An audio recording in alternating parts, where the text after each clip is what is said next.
Previously on Elysia Rising. I was expecting you to be a bit tardier with your timekeeping, Catherine.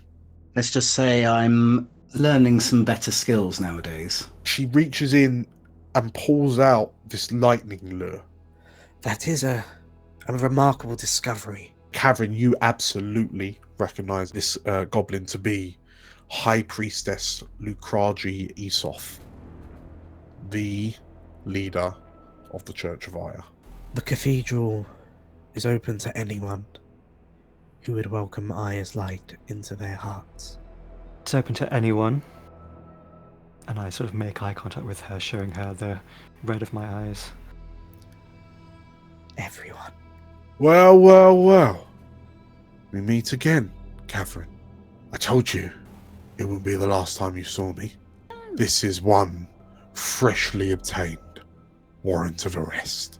So Frida's gonna step forward and take that warrant out of the City Watcher's hand, and just while staring into his eyes, just tear it into tiny little pieces. Magpie, Algernon, and Atta, you notice that the watch unholster the cudgels and maces from their belts from behind you. You are resisting arrest, and they are authorized to do whatever needs be. You're left in the street outside the Spectre, like spattered in each other's blood. You've successfully fought off the watch. Right. Time for a pint now, I think. Definitely.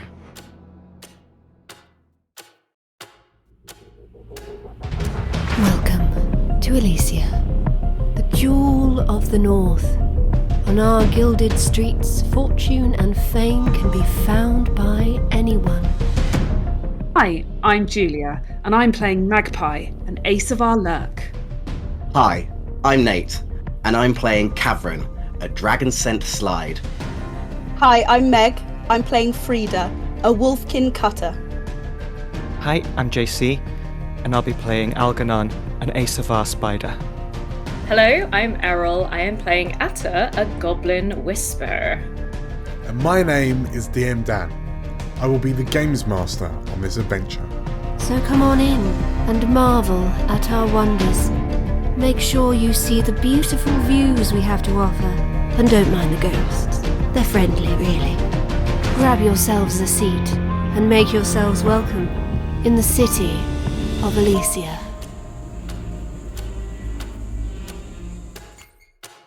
Welcome back to Explorers of Elsewhere's Elysia Rising campaign. We've had a bit of a Barney, haven't we?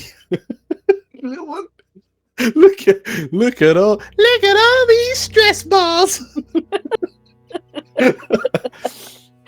Okay, I mean, the final results speak for themselves. You've managed to fend off some naughty City Watch. We made friends, Changing the campaign name to Elysia Rising. Friendship is magic. Yes, we've had our first proper kind of nitty-gritty. I think that's the most scrappy TTRPG fight I've ever witnessed, and I applaud each and every one of you. That was incredible. So yes, you've managed to see off the City Watch. You currently stand outside the Spectre, just Catherine's just leaning against the wall, groaning slightly. It appears his arm is dislocated and he's kind of clutching his ribs with his good hand. Atta, you're a bit scuffed, having been sort of like bodied out the way by Catherine. Frida, you're like, the world is spinning slightly and sort of like jittering in and out of focus, and you can feel a really kind of delicate, tender spot on the back of your head, and you can feel a lump kind of growing out the back of your head already, from a cudgel blow you took to the back during the fight. Everyone else seems relatively all right, just a bit shaken, I would assume. So we can get rid of the watch clock. They are done for. But you do know that the sergeant, the look on the sergeant's eyes as they retreated was one of a desire for revenge. So we'll see what happens going forward. What do you do? What are you doing? A little bit of downtime, Dan. Yeah, I think might need to Yes. reduce some of this stress. Let's just kind of fast forward straight into the downtime. We'll start with the highest stress. So Cavern, once again on 8 of 9. Yeah, what is it you're doing? I think me and Meg are going to do. I think Cavern and Frida are going to do the exact same things and try and get some healing done. Sure. So I'm wondering if you're up for this, Meg, that we actually go to the same person who you were thinking. Frida's gonna turn to Cavern and say, I tell you what. First off, bloody well done, mate, for getting right in there. I'm so proud of you. You have no idea. And Frida claps you on the back, probably a bit too close to the shoulders, and then realise, oh shit, sorry, mate, sorry. Anyway, I think I know someone who can sort us out. Let's go see my friend Jocasta. I think you'll like her. Oh, okay. And, she gives a bit of a wink. Oh. I don't know what that kind of wink means from you. Wouldn't you like to know? So, Frida, where is Jocasta? Where do you find her? You can find Jocasta in Rookridge, or I should say, underneath Rookridge. Okay. So access through the sewers, and then you can get to a big old chamber, which is essentially where the Rookridge fighting pits are held. These are sort of not exactly legal dens of fighting. It's a sort of mismatch of sort of rough-necked people who come there to train their fighting, but also they run fights for gambling purposes, for just general entertainment purposes. It's where Frida goes, after a hard day punching people. Frida really likes to go and punch more people. So Sure. So yeah, that's where we're going. Okay. And Jocasta is the sort of, I guess, the fighting ringleader, you could say. Sure. In which case, as you kind of enter into this kind of fighting pit, Cavern, is it in the it's level with the sewers, but it's not strictly part of the sewer system? It's not strictly part of the sewer system, but you'd have to get down there to access it. But it's almost like, imagine like an underground, high volted sort of, Halls of Moria type Lord of the Rings. Yeah, okay. Cabin. I know where you're coming from. Half built into the rock itself, half sort of man-made. Sure. Okay, so in which case, Cavern, you're feeling pretty kind of woozy already. It hurts to breathe. Your arm feels really kind of heavy as it hangs limp at your side, and the smell doesn't help. But as you move through, you enter into this kind of large kind of hall of sorts. And the sounds of concussive thuds and grunting and straining echo off the damp walls around you.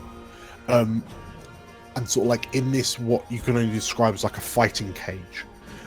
You can see two sort of rather burly Lorovar just trading blows with one another, just socking 7 bells out of one another. Watched over by a dark-skinned Wolfkin woman. Her hair is kind of pulled back in almost like a ponytail, but it kind of sticks almost straight out. And you notice that she has a very distinctive set of Wolfkin markings across her forehead and down her nose, in sort of sky and darker blue hues. And like she's just kind of leaning against the side of the cage, just watching these two Laravar go ham. And every so often she's leaning forward, sort of like shouting out instruction or words of affirmation. But as the two of you kind of enter in, she turns and looks up to see you. Like specifically, she looks at you first, Catherine, and like her brow furrows as she wonders who this stranger is. And then from behind you steps Frida, and you notice that this Wolfkin woman's face immediately softens, and there she is! She shouts out, and like her voice is booming and like reverberates off the halls. And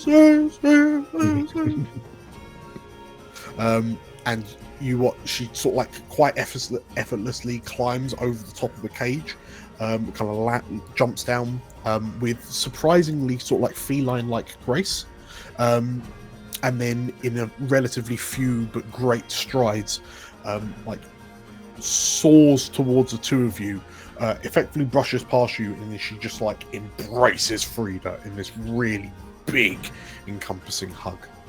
All right, watch the back of the head now. Oh, are you right, love? Are you pained? Oh, just a little bit. We've been out making friends, my companion here and me. She... This is Catherine. He's all right, he is. The woman looks you up and down, and where'd you find this whelk? Oh, don't be like that now, Jocasta. He's fine. He got right in there, you see. We're up against this group of 5, one of those old puffy city watch boys. You were there poofing up their chests thinking they're hard. We took him, me and Cav. He got right in there, he did. However, he has now got a dislocated arm for the price of it. So I was wondering if you could help patch us up. The woman is looking at you, Frida, and every so often Catherine, she like turns to look to you, and like the look every time she looks to you, the face is one more like it becomes more and more like motherly hen. Like she's like no, and like the pity gets more and more. She's like oh. And then she sort of like walks up to you. She puts one hand sort of like on your good shoulder, and then she's like, Is it this arm? She says, no, pointing at your dislocated one. Yes. Right.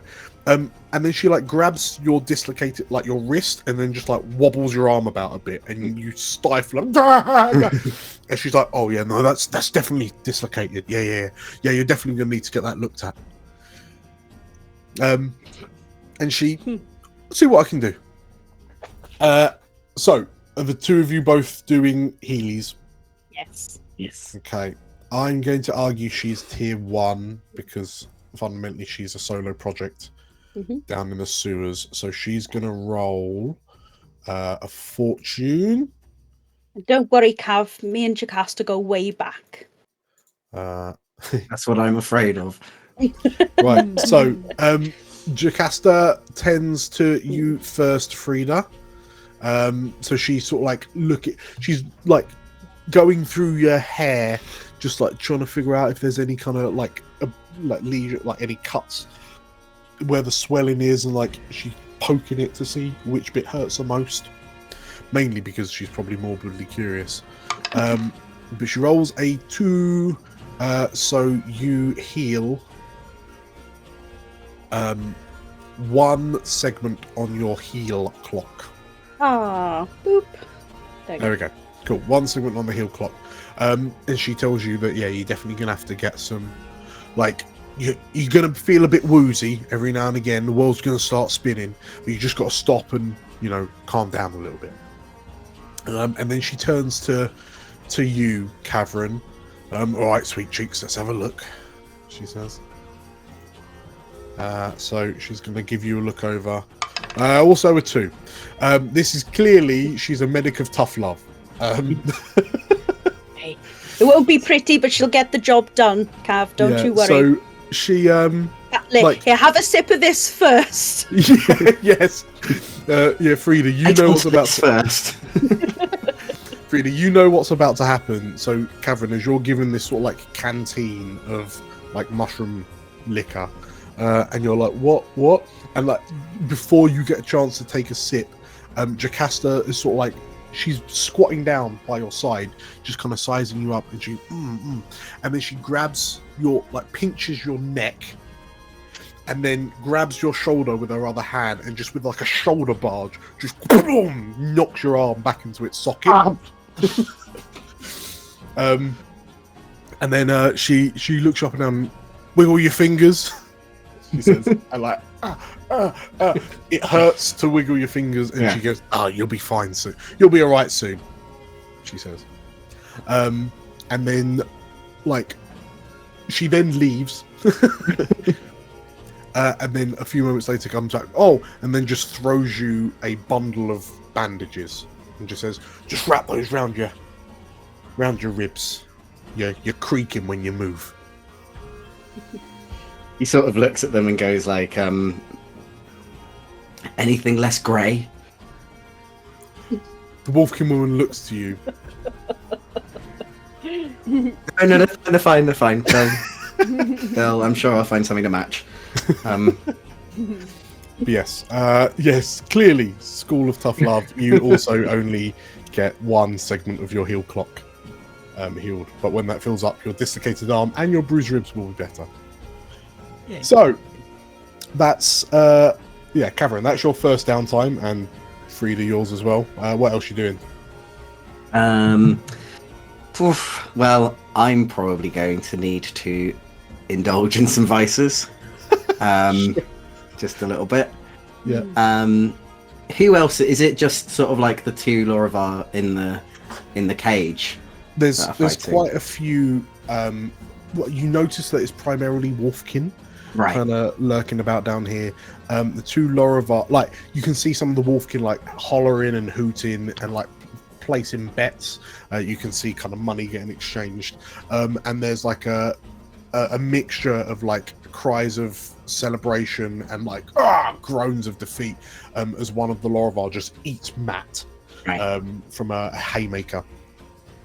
But yeah, that primarily like the Lorivar are looking around. They're all kind of looking at you, but you know, overhearing what Jocasta's saying to Frida, you've been referred to as pretty boy on more than one occasion.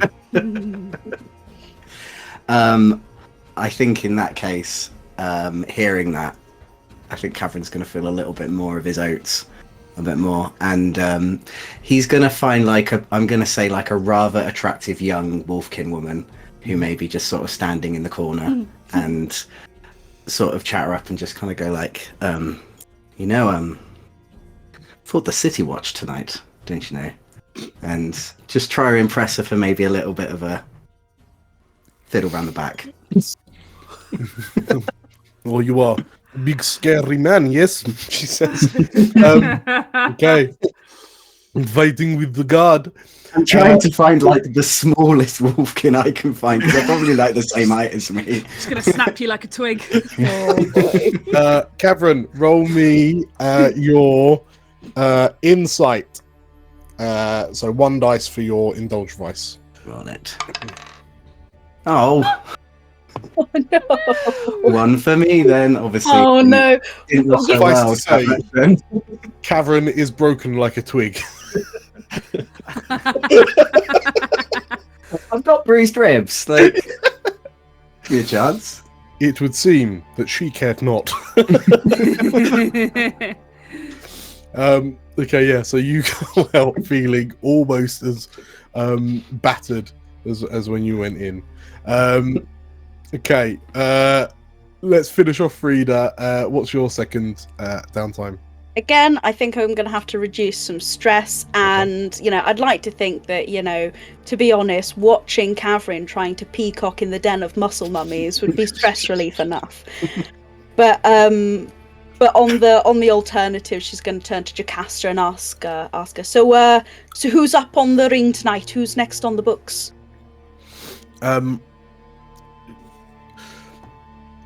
Jocasta.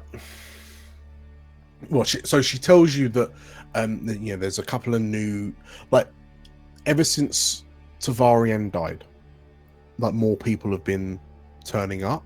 Like people have been turning up with more regularity, and like new faces have been turning up, and she's a bit concerned about how like the word is spreading. But she's also a bit. She also mentioned she's a bit wary that some of the there's some new kids that have rocked up from Old Town, and she's overheard them talking about like, oh, we're going to join a gang. And like, yeah, as you give her the face, Jocasta nods. I know, right? But what's worrying is that are you having this conversation whilst having a bout in the ring? Just having a discussion while you throw fists at one another? Yeah, could do. Yeah, Sure. why not? So yeah, Jocasta's just like, but the worrying thing is, this crowd that they're looking to get into, they don't sound like a good crowd. They're Right. arsonists. Oh, like- right. And the last thing we want right now is fire. And we don't need nuts. We don't need firebrand nuts running around the streets. So I tried to knock some sense into them, but they weren't having it. Seems that there's a group and they're just rounding up discontents and swelling their numbers. I don't suppose you got a name for me, have you? And like you, as you say that, and you sort of like shoulder her in the collarbone, and she like in the sternum, and she staggers back, and the Kindling, they're calling themselves. I've heard that name before. Yeah, they sound like nuts, but it's probably. Well, normally I think that it's just something that will blow. Just a fad that will blow itself out, but now that Tavarien's gone. Yeah. Vacuum, right? Well, stick me on the books for tonight, Jocasta. I've got some things to work out. Okay. And I'm going to indulge in the stupor of violence for the night. Sure. So your prime match is against this rather kind of short but really stocky Majani man.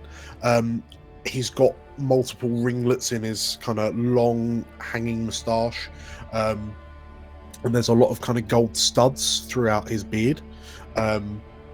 And you notice one like gold hoop around his crystalline horn that protrudes from his head. But yeah, he's giving you the cockiness. Oh, come at me. Roll your indulge. This will be a 2 dice. Pick the lowest. Oh my gosh. Roll. Oh, 3. 3. Okay. So you reduce 3 stress as you pummel this poor Majani into next week. Okay, cool. So next up, looking at the stress bar, Atta, what's your first action? What are you doing? Okay. I'll try and reduce some stress. Okay. Because we will be mega stressed. I think flavor-wise, if everyone kind of disperses and goes their own ways to sort their own things out, I think Atta takes the sentient to the sphere of sentient dictophony. Yeah. And probably goes to her regular spot for veil bubble gazing, and kind of doesn't necessarily try and do anything with the sphere, just kind of I guess like David Bowie labyrinth. I don't know, David Bowie labyrinths it a little bit. Touches it too much. It's like your lowest score, right? So correct. prowess has 1 in it, so I would get 1 dice. just 1 dice. Oh wow. Okay, I'm going for it. Oh dear. You reduce by 2 stress. Boy, oh boy. I would argue perhaps whilst you're kind of playing around with this orb, maybe some of the stress is the fact that it takes so long to figure out like how to, like, you're not trying to activate it, but it's kind of annoying that it isn't just working.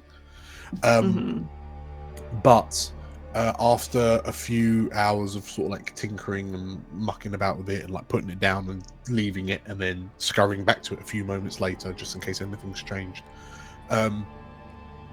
you notice like your face is suddenly illuminated by this kind of soft lavender glow. And like as you look at your kind of distorted reflection in the circular surface of the orb, you hear, hello? Hello? I don't know what I was expecting. Hey, orb. I don't believe we've met before. No,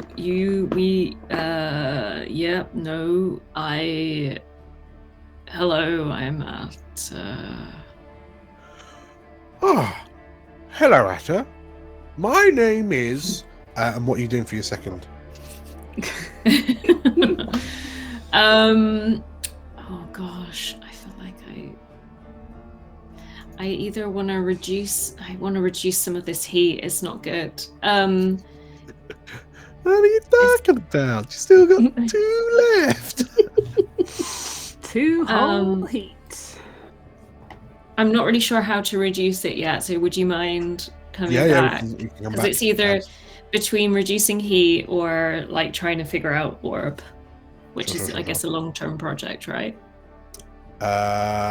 Potentially. I mean, the orb seems to be... So, I only cut off because I haven't got a name for the wizard yet.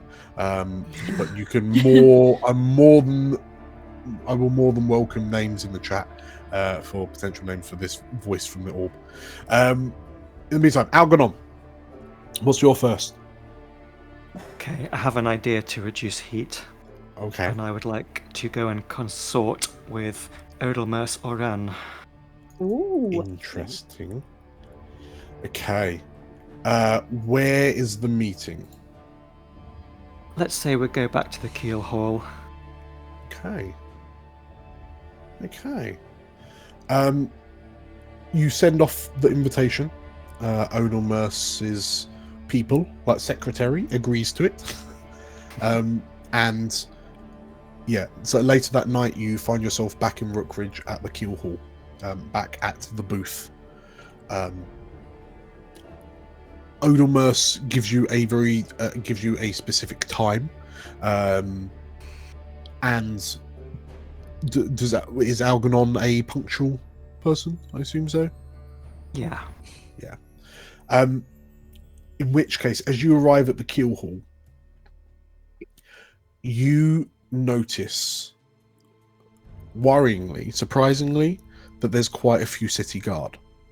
Like, there's more security, there's more patrols in the area than you would expect there to be in Rookridge. And as you ascend the flight of stairs up to like the first floor kind of ring, if you will, outside Odelmers's booth is a figure in black lacquered armor, a long red cloak, a golden faceplate helmet. And as you clock eyes on the black guard that stood outside the booth that you've arranged to meet Odelmers at, the drape is pulled back, and Odelmers hops out before being followed by Marshal Guion Algarve.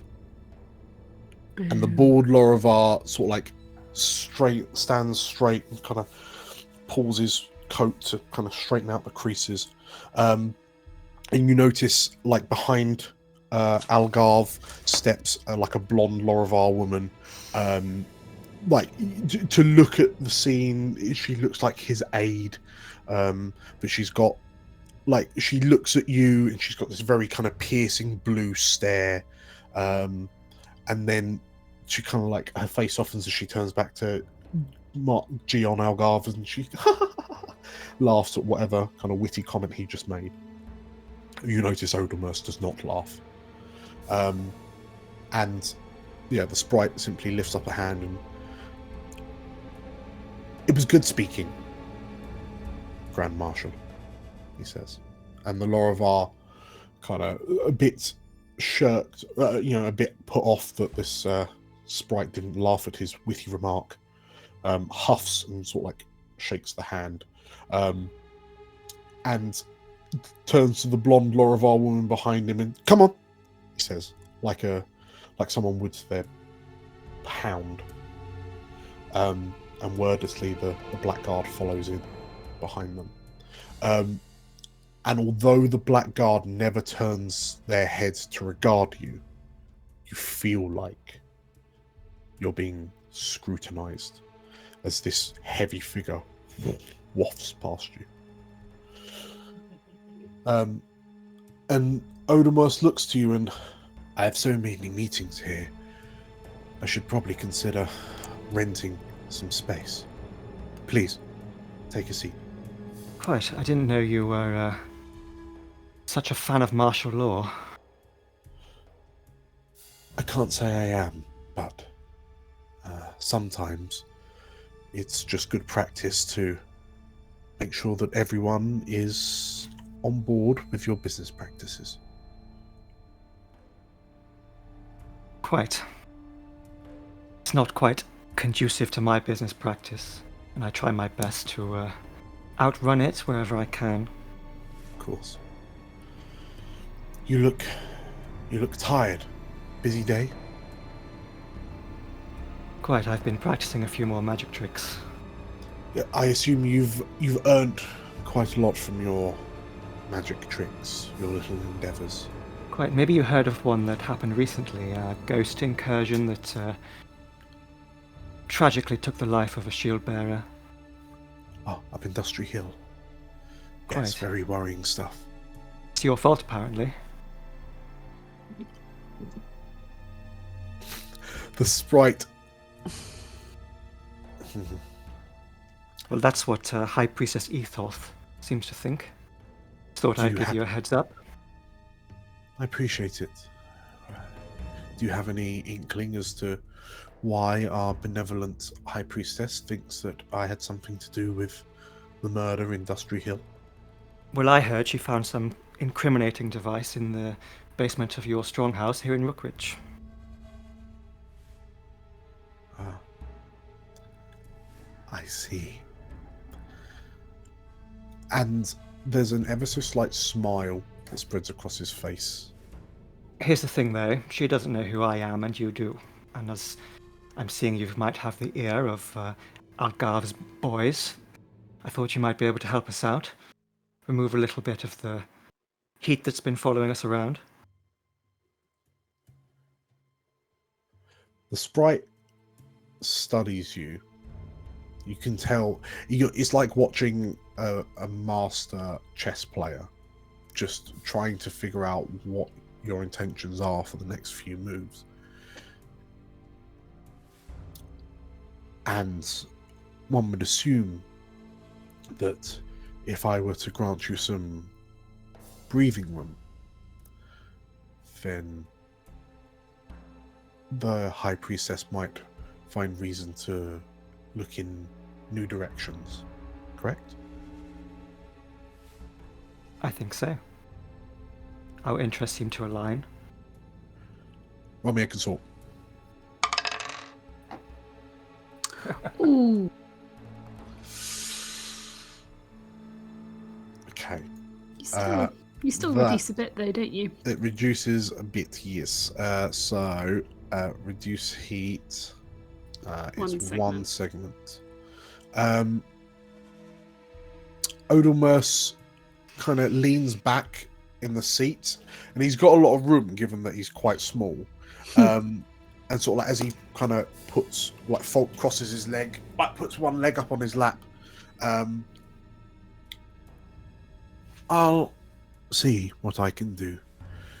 I do, however, find myself quite busy, you see. new business propositions with the guard and all that. But I'll see what I can do, he says. Now, if you excuse me, I have other appointments to attend to, unless you have anything else pressing to inform me of. No, but if you wanted some help alleviating your busyness, you know, my team specialize in the transportation of arcane products. Like, Oda Mercy's kind of busy kind of jumping off of the seat and then stops as you say that. And, like, there's a head tilt, as if he's thinking. And, why, yes. I think I will bear that in mind. Stay safe on the streets, Mr. Cadwallader.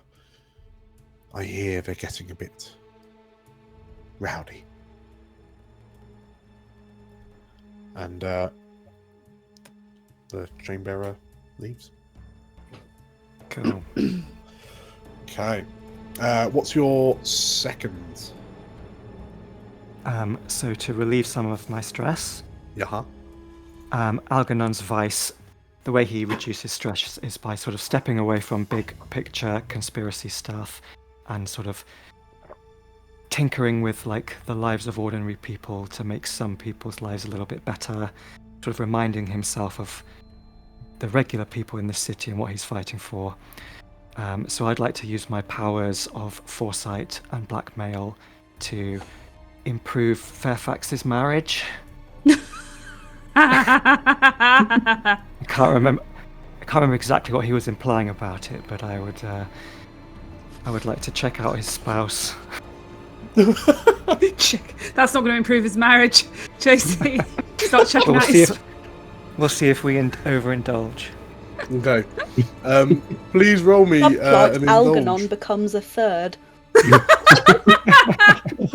Pegasus Algernon. Okay, so I've got one dice this time because I did level up my powers. Yes, your prowess is now 1, so on 1 dice. 6 That was would much see you worse than last overindulge. time. Oh, you tempted it! No, Oh, man. JT, why have you got the cursed dice?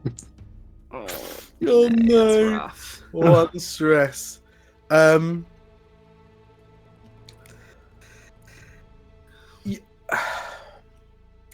It would seem that Fairfax's wife is upsettingly squeaky clean, and there's nothing you can't, like, you're watching her, like, doing her kind of going about her business. You know that Fairfax is off in Abbott's Gate, going about his business, and like you're looking at this like Lorrivar woman, and it's just alien. That, like, because as far as you know, Fairfax is a dutiful husband, and that's clearly all that marriage is about, right? And you just can't. You're just like, what? You can't fathom what he's doing wrong to get the in to figure out how you're going to fix it for him. And you find yourself just getting more and more stressed. And there's like these tokens and gestures of affection when you do see them together. And you're like, what? Why? Yeah, you just mind-boggling. The man must be bored out of his mind. Yes. So, does Atom want to jump back in, or shall we go with Magpie? I'm still thinking, and I've got questions. So if Magpie knows what they want to do, then go for it. Well, one of my things was going to be to reduce heat, so. Okay. But again, I don't know 100% how, but I'm open to ideas. So yeah, there was that, and there was my project that I never finished, looking into the sort of after effects of Tavarian's death. Yeah. So I'd Yeah. like to do both of those, please. Okay. So how are you reducing heat, first and foremost? If you want to do a combo, I sort of have an idea of how I would reduce heat. Maybe using like study or tinker, to try and like, we saw like this magistrate's office like sort of warrant for arrest, and I'm sort of wondering if Atta can like forge some documents, because study is like document forging. Nice. And kind of you could, I don't know if then you could, because she's not very sneaky, but I don't know if those could be planted somewhere. I could plant it somewhere. Yeah. Would we both get to roll if we do that, Dan? So we're both using one of our actions to reduce heat. Lovely. So I will do it with my prowel, because I would like to plant the documents once Atta has forged them. What names do we want on the documents? Algernon, do you have ideas of who we would want like documents of arrest for to take heat off of us, or anyone else? Ideas? I don't. Not really. Okay. Should we just go with what's his name? Caleb? Yeah, I was gonna say maybe Caleb. McNulty? Caleb. See if we can. Yeah, we don't for sure bring some of the kindling stuff to light. We don't like what he's doing, really, do we? Even though we're criminals, we're not really a fan. Yeah, but we're not murder cult criminals. We're just, back to the city watching the street criminals. You're just street brawl criminals. Street brawl, yeah, A bunch of delightful ragamuffins. Yeah, the friendly sort. Cheeky scamps. Okay, no, that sounds good. So the two of you then, if you both roll me your respective, so 1 study, 1 prowl, and then we'll reduce the heat. So we roll the actual skill, do we? Yep. And then it counts off segments. Wait, who's who? That's fine. No, it's partial. Okay. Partial and partial. Okay. So that is both reduce the heat by 2. 2. Very good. 1, 2, 3, 4.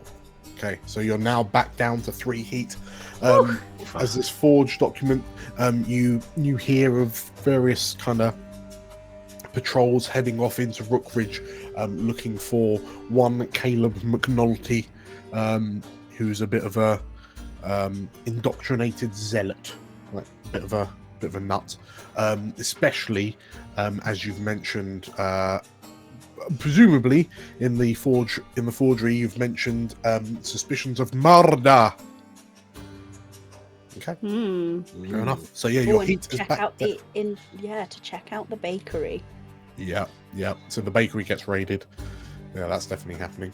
Okay, so you are back down to 3 heat. Congratulations. Great. And last but not least, Magpie, roll. How are you finishing off your investigations? I think I'm doing the prowls again. It's what I do well. I'm going to do some sneaking about town, trying to overhear conversations, find out. I would argue in this point, where is it you're sneaking to?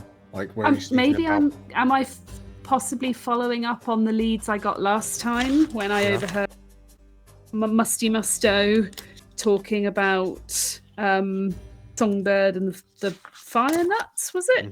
Oh, I wonder how Musto is. You haven't seen him for a while, have you? Yeah, I know, right? But I don't know. For tea. Wherever would be most appropriate to do that based on the clues I've got so far. Sure. Okay. Let's say it's near. So Musto has just been a veritable font of information. Not that he knows. Sure. But roll me a prowl. Okay. Roll it. Oh, good one. Ooh, nice. Yeah. So that is many segments, which means you complete your clock. Hooray. Ding. The ding. That's exciting. So, as you this time you're you're waiting in an alleyway near the window that Musto's office has. Once again, or maybe you are just lying on the roof of of his house, like of his stronghold, his holdout, and you're listening in. And he's primarily talking about the same sort of things, but like progress reports. Like they're doing really, really well pushing into Old Town. Like they've nearly got a foothold there. But like he's worried. He's worried because he's been told to be worried that a lot of things that the factions around the city are doing are nearing completion. And the Blackguard are up to something, but he doesn't know what. The Tellers are working to sort of like kick him out of Old Town, so he's desperately trying to get his foothold in there before they get a chance to like unwedge him. But then you hear him say, yeah, so basically because they've been so good, yeah, she wants to have a meeting with them. I don't know why. I mean they're good. Yeah, I'll give them that. Like, I mean, they're all right. I mean, they're all right. But yeah, she wants to meet with them. I don't know. Maybe she's got a job for myself. I don't know. Yeah. I mean, I'm surprised because like she's really busy. What with the kindling and all that. Because like they're up to something, and like they're up to something no good. Don't know. I don't like them. I don't know what though. But it's no good. No good. Yeah. Well. Yeah. So yeah, if you could pop on down to. Yeah, we'll pop on down. We'll say hello. And by the time you kind of skedaddle and make your way back to the Spectre, where I assume everyone's having like a bit of a nightcap, to rest and relax. You like it's getting close to closing time at the Spectre, and as you arrive, Magpie, you notice there's like a young cobble stood outside going, oh, but I just need to go and talk to please let me in. Like Juicy's just like, no, it's closing time, like you're too late, come back tomorrow. And then Musto kind of bursts onto the scene and just like effectively shoulders past Juicy. Excuse me, miss, he says, and like grabs this young cobble and drags him along, and like Juicy's just like shouting at this sweaty little goblin that's barged his way in.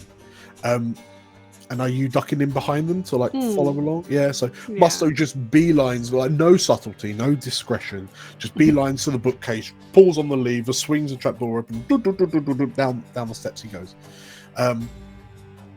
And I'm assuming everyone's just having, because you've all had a pretty rotten night in the grand scheme of things. Like Frida's got a sheen from her fight, but like Algernon just looks a bit frustrated with something. Cavern looks delicate. Atom, how excited are you that the orb started talking to you? Weirdly, not that excited. I think Atta's slowly coming to realize, like, oh no, everyone's getting hurt. It's not. Atta wanted a ghost, not a wizard. Yeah, everyone's in, like, you're all in the downstairs of the Spectre getting your nightcaps. When you all turn to see, like, you hear Juicy shouting as she chases Musto down the stairs. And Magpie, you kind of come in after. And Musto just sort of like bald as brass, just wanders across, takes a seat next to you. You finished with that, he says, pointing to your drink, Frida. And before you get a chance to answer, he just, cheers, then. And just finishes off your pint. Frida's fist just like clenches on the table.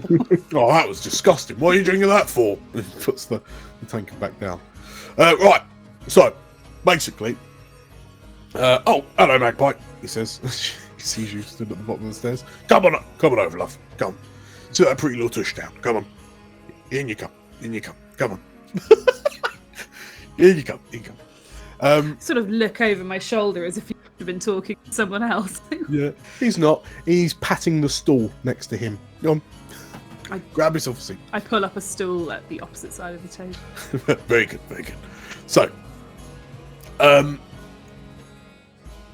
I am here to formally invite you into a meeting of sorts. A very private, very secret meeting. So, a meeting of the best minds in the city. I'll be there, of course. But the timings are a little bit weird. So, what's the time? Barkeep. Yeah. And he's like clicking at Eric, and Eric's just like, what the fuck is this goblin doing? What's the time? And Eric's like, it's like 1:45. What? He's like, oh shit, well, we ain't got very long. So we need to skedaddle real quick, actually, because we have to be there at the stroke of midnight. So finish up, drink up, he says. And he's sort of like pointing at everyone, pointing at the drinks on the table. Cavern, he looks to you and he finishes your drink for you. Oh, that's even worse. And then he hops off the stool and go on, let's go. He starts like ushering you. And How can you say no? how are you all feeling by this force of nature? I think the contrast between like Musto and what is it, Lucrage? Lucrage, yeah. Yeah, Lucrage is like hitting at her because they're like two goblins of power, and that's just like, interesting. Yeah. Well, are you accompanying Musto? Yeah. Sure. So, Musto is scurrying, and you've never seen this. Is the fastest you've seen this goblin move, right? It's not very fast, but it is the fastest you've ever seen him move. And he leads you south over the bridge into Rookridge, and then west into the slums of Saints Hollow, like the ghetto, if you will. And like you can almost see the buildings around you deteriorating in upkeep with every kind of step you take, until Musto, like looking at, and he's kind of walking along with his gem encrusted cane like under his armpit, and he's whistling joyfully. And he arrives at this just door at a house, a building in this street. And like looking around, you can see that there are people looking at you curiously. And Musto starts like rapping on the door with the end of his cane. And there's silence for a while. And Musto then, to it, to woo. And who's closest to the door? Like who's immediately next to Musto? I think it's Algernon. Yeah. Algernon, you hear this like barely audible sigh come from the other side of the door. And you hear a deadbolt pull open and the door swings open. I'm exasperated by this man and his apparent success in the criminal underworld. Yeah. And then as he just kind of walks in, you notice like whoever opened this door. So this door opens and it's effectively like it looks like it was once an alleyway between these two buildings, but someone's kind of like walled it off to almost act as an extension. But the alleyway leads to one of those kind of basement access doors that you get on the sides of buildings. And you notice that the person that's undid the bolt, the deadbolt, is already gone. Is already heading off down into this kind of basement area of sorts. And like Musto is just sort of like semi-chasing after them, being like, "Oh, you're right, yeah, it's just me. Hello, love you. Oh, hello." And you like his voice trails away as he disappears down the stairs into this kind of like whatever is on this basement area under this building that you've arrived at. And there's no pomp and there's no ceremony. You're just kind of left in the street, this open door of this kind of walled off alleyway. I'm really regretting using up all my punching energy earlier, you know. And as you kind of follow in behind, the first thing you notice as you descend in down this kind of basement access ramp, like stairway, I should say, is a very strong smell of like a herbal incense. And it's quite kind of smoky, so almost foggy down here, presumably from the incense. And it's clear the direction you need to go in, because it's a bit of a winding corridor, and you can see rooms off on either side. Some of the doors are closed, some are slightly ajar, but you can see sort of like shadowy figures moving about, like doing whatever they're doing behind these doors. But you're able to follow the sound of Musto's voice down the corridor until you arrive in a rather large room, punctuated by supporting beams. So clearly you're in the basement of this actual building. And in the middle of the room is a large circular table. And as you enter into the room, sort of like coughing slightly as you kind of waft the smoke away from your faces, you notice that around the table to the left, there are a number of Majani sat, covered in kind of gold ornamentation and rich and lavish clothes. They all look similar to one another, and Algernon, you suppose that they are family, they're all related, but they all kind of look to you suspiciously. And to the right, you see Musto sat with a number of other kobolds, and they stand as like visually diametrically opposed to the Majani opposite them. The Majani seem to have these kind of incense, like censer burners, just around them, just kind of wafting them with the smoke, and you see Musto kind of blowing it away. At the far end, on the far side of the circular table, you see there is a hand emerging from darkness, resting on the table. You hear a voice from the darkness say, "Please, take a seat." And the hand gestures to some spaces between the Majani and Musto's cobbles. Okay. Argy takes a seat. Yeah. Take a I'm seat. sure I will. We take a seat. Thank you for your prompt arrival. I understand that the invitation didn't reach you until very recently. And like you hear the cobbles moving kind of awkwardly in their seats, apart from Musto. I understand that you've done quite a few jobs for us, and that you've done them with a sense of professionalism that cannot be questioned, a certain efficiency.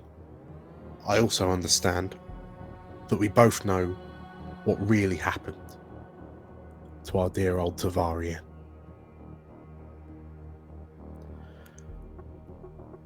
And the figure at the opposite end of this round table leans forward, bringing her face into the light. And it's the same blonde Lorivar that was Algarve's secretary of sorts. A magpie. You notice on this Lorivar woman, this blonde Lorivar woman's neck, is a tattoo of a bird. And you realize that this must be Songbird, the leader of the marionettes. And as the Songbird looks to you all in turn, you know what happened to Tavarien. And you also know what's going to happen to the Veil. So, we've got a job for you, she says. And we'll call it there.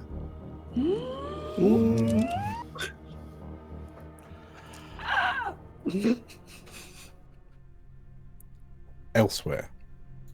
No. In Elysia. There is an excitement in a crowded tavern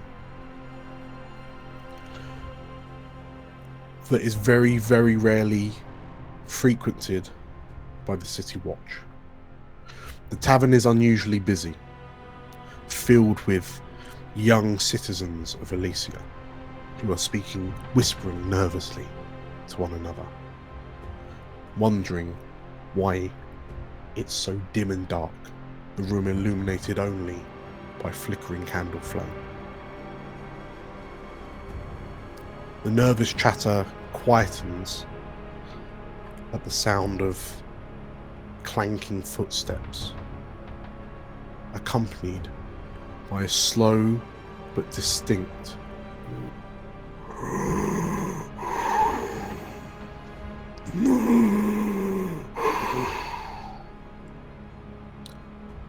and onto a stage once graced by bards of yore, a figure clad head to toe in armor and leathers emerges.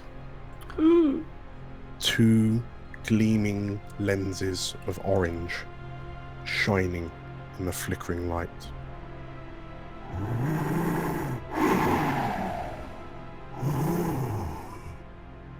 Thank you for coming. Thank you for acknowledging that Elysia must be saved from herself. And the gathered crowds, the eyes of the gathered crowds widen as they eagerly await indoctrination into the kindling.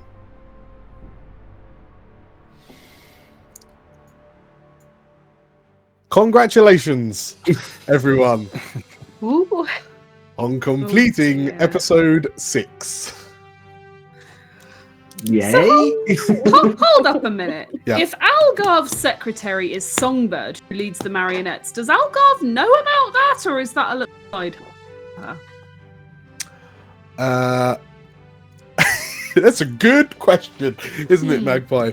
One that I'm sure you can ask her in episode 7. Sure. But yeah, there you are. You're meeting all the celebrities now, aren't you? You met Licaraji, Big you shots met around town now. Songbird, your bezies with Musto. It's great. And you're all fit and ready for whatever mission Songbird fine. has in Look at that, store we're for fine. you. Absolutely fine. Yeah. Yeah. She's just the queen of the underworld. It's absolutely fine. It's gonna be an easy job, right? For now. Easy peasy. Easy peasy. Yeah, there you go. Thank you for playing. Thanks, Dan. That's all right. Thank you for watching. If you enjoyed this episode, like the video and comment down below on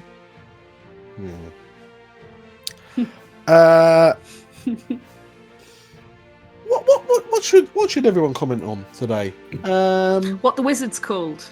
The wizard, yes. Comment down below on the name of the wizard in the sphere of sentient dictophony, and the best answer will be his name or her name.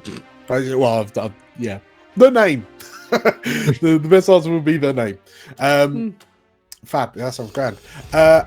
And if you want to see how this, how the crew kind of wangle themselves out of this situation, make sure to hit the subscribe button and the bell icon for notifications when we release new videos. Because we release new videos very often, we won't want you to miss them, because that will make us sad and maybe even a little bit stressed. And Catherine's going to get traumatized if he gets that much more stressed. You wouldn't want that to happen now, would you? So, yeah, thank you again for watching. Thank you again for playing. See you next time. Bye. Bye. Bye.